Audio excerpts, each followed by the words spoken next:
అందరికీ నమస్కారం.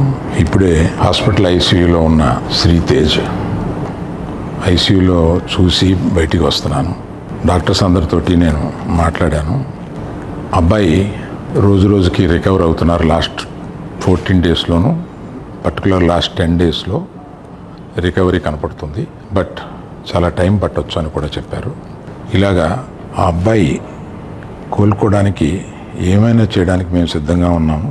అది కాకుండా ప్రభుత్వం కూడా వచ్చి మేము దీన్ని తీసుకుంటాము, ఈ అబ్బాయిని సంపూర్ణ ఆరోగ్యంతో చూడడానికి ప్రభుత్వం కూడా ముందు రావడం చాలా అభినందనీయం. చాలామంది అభిమానులు కానీ, బంధువులు కానీ, మిత్రులు కానీ అల్లు అర్జున్ ఎందుకు హాస్పిటల్కి వెళ్ళలేదు అని అడుగుతున్నారు. దానికి కారణం చెప్తాను.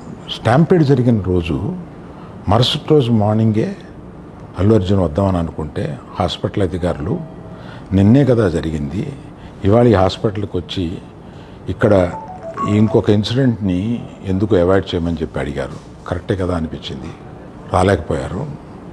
ఆ రోజునే కేసు పడింది.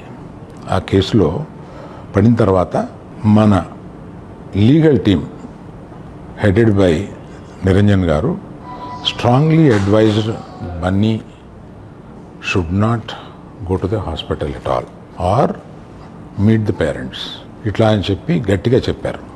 ఆ తర్వాత మేము రావడానికి అనేక నిబంధనలు, మళ్ళీ నేను ప్రభుత్వాన్ని పర్మిషన్ అడిగాను. నేనన్నా కనీసం వెళ్ళి చూస్తే బాగుంటుంది అని. ఎందుకంటే ఓ రోజు బన్నీ బాధపడుతూ నేను చూడలేకపోయాను, నువ్వన్నా వెళ్ళి చూసిరా డాడీ అని అడిగాడు. నేను ప్రభుత్వాన్ని అడిగితే వారు పర్మిషన్ ఇచ్చారు. ఈ పర్మిషన్ నాకు ఇచ్చిన చీఫ్ మినిస్టర్ గౌరవనీయులు రేవంత్ రెడ్డి గారికి, పోలీస్ శాఖకి, మన హాస్పిటల్ అధికారులు, సిఇఓ గారు అభిమన్యు, మెడికల్ డైరెక్టర్ సంబిత్ గారు, వీరందరికీ, హాస్పిటల్ వర్గానికి అందరికీ నా కృతజ్ఞతలు తెలియజేస్తున్నాను.